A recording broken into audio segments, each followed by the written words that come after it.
നമ്മുടെ രാജ്യത്തെ പ്രധാനമന്ത്രി ഓർത്ത് നമുക്ക് തലകുനിച്ചിരിക്കാം. നാണം കെട്ട് ഈ രാജ്യത്ത് ഈ ഭരണം മാറുന്നത് വരെ ജീവിക്കാം. ഒരു പ്രധാനമന്ത്രി ഇത്രക്കും പരസ്യമായി വന്ന് ഇങ്ങനെ കള്ളത്തരങ്ങൾ വിളിച്ചു പറയുമ്പോൾ നാണം കെട്ട് തല താഴ്ത്തി നിൽക്കേണ്ടത് ഈ രാജ്യത്തെ ജനങ്ങളാണ്. അദ്ദേഹത്തിന് തോന്നിയതുപോലെ വിളിച്ചു പറയാം, അതിലൊന്നും പ്രശ്നമില്ല.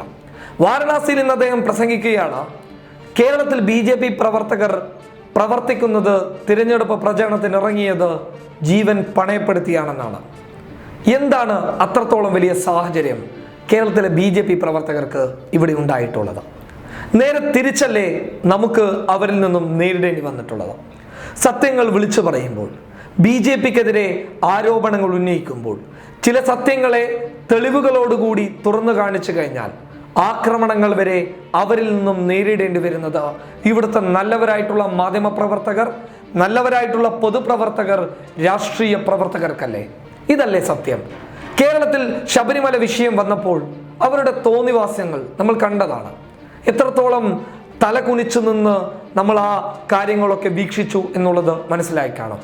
വിശ്വാസത്തെ മുന്നിൽ നിർത്തി നാടകം കളിച്ച്, വിശ്വാസികളെ വഞ്ചിച്ച്, പലയിടങ്ങളിലും ആക്രമണങ്ങൾ അഴിച്ചുവിട്ട് ഈ കേരളത്തിൻ്റെ സമാധാന അന്തരീക്ഷം തകർത്ത് എല്ലാ തരത്തിലും കേരളത്തിലെ ജനങ്ങളെ നാൾക്കുനാൾ ഉപദ്രവിച്ച് അവർ ഇവിടെ അഴിഞ്ഞാട്ടം നടത്തിയപ്പോൾ അതിനപ്പുറമുണ്ട് ബോംബുകളുമായി കയ്യിൽ വരികയും പലയിടങ്ങളിലും പോലീസിനു നേരെ, പൊതുജനങ്ങൾക്കെതിരെ ബോംബെറിഞ്ഞ് ഈ കേരളത്തിൽ സമാധാന അന്തരീക്ഷം ഇല്ലാതാക്കി മാറ്റിയ BJP പ്രവർത്തകർ ഈ കേരളത്തിൽ പ്രവർത്തിക്കുന്നത് അവരുടെ ജീവൻ പണയപ്പെടുത്തിയാണ് പോലും.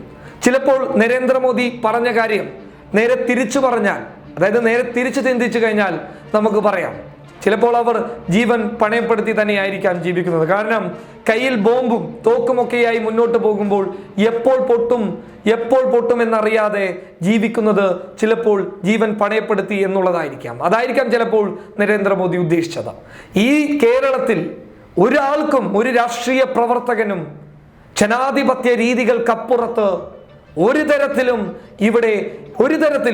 എടുത്തു പറഞ്ഞാൽ ഒരു രീതിയിൽ പോലും ആക്രമിക്കപ്പെടാൻ സാധ്യതയില്ല എന്നുള്ളത് എടുത്തു പറയേണ്ടിയിരിക്കുന്നു. കാരണം കേരളത്തിലെ പോലീസ്, കേരളത്തിലെ ജനങ്ങൾ, കേരളത്തിലെ രാഷ്ട്രീയ പ്രവർത്തകർ ഉത്തരേന്ത്യൻ രാഷ്ട്രീയ പ്രവർത്തകരെ പോലെയല്ല.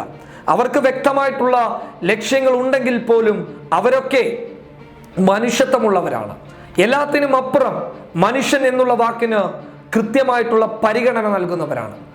അങ്ങനെയുള്ള ഒരു സംസ്ഥാനത്ത് ജനങ്ങളൊക്കെ ശാന്തമായി ഇവിടെ ജീവിക്കുമ്പോൾ അവരെ വേട്ടയാടുന്ന സംഘപരിവാരുകാരെ ന്യായീകരിച്ച് പ്രസംഗിക്കുന്ന പ്രധാനമന്ത്രി. ഇവിടെ ശബരിമല വിഷയത്തിലെ ആക്രമണങ്ങളെക്കുറിച്ച് തന്നെ പഠിച്ചു നോക്കിയാൽ വ്യക്തമാണ്.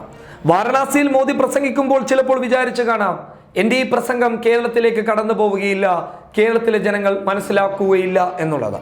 പക്ഷേ അദ്ദേഹത്തിൻ്റെ ആ പ്രസംഗത്തിലൂടെ കാര്യങ്ങളൊക്കെ ഏകദേശം വ്യക്തമായിരിക്കുകയാണ്. കാരണം ചില നിഷ്പക്ഷവാദികൾ വിശ്വാസത്തിന്റെ പേരിൽ BJPയുടെ ചില കള്ളത്തരങ്ങൾക്ക് മുന്നിൽ വീണുപോയിരുന്നു. സംഘപരിവാർ പഠിച്ചുവിട്ട ചില കള്ളത്തരങ്ങൾക്ക് മുന്നിൽ വീണുപോയിരുന്നു. ആ വീണുപോയവർക്ക് നരേന്ദ്രമോദിയുടെ ഈ പ്രസംഗം മൂലം കാര്യങ്ങളൊക്കെ കൃത്യമായി മനസ്സിലാക്കി ഏതാണ് ശരി, ഏതാണ് തെറ്റ് എന്നുള്ളത് വ്യക്തമായി ഇപ്പോൾ മനസ്സിലാക്കാൻ വേണ്ടി സാധിക്കും. കേരളത്തിൽ അങ്ങനെ ഒരു അന്തരീക്ഷമില്ല.